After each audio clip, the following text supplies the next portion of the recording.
असाच कोपता धरून बसले ना. या सतीश राव या. सतीश कारण आम्ही पिक्चरला गेलो होतो मी माझी बायको. पुष्पा पिक्चर बघितला. पुष्पा मला त्या पुष्पा पिक्चर तुम्हाला काय सांगू नको होता.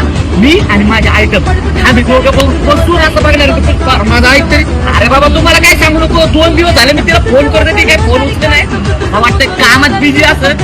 पण हा उद्या आपण तिच्या सगळं पुष्पा बघणार. अरे माझी स्टोरी. अरे स्टोरी सांगू नको मी निघतो बाबा.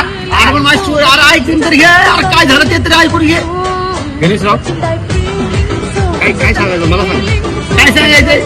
हे म्हणते 2 दिवस माझी आयटम फोन उचलं ना. ह्याचा आयटम दुसऱ्याला घेऊन बसलो होता काल थिएटर मध्ये. अंगारों का अंबर सा लगता है मेरा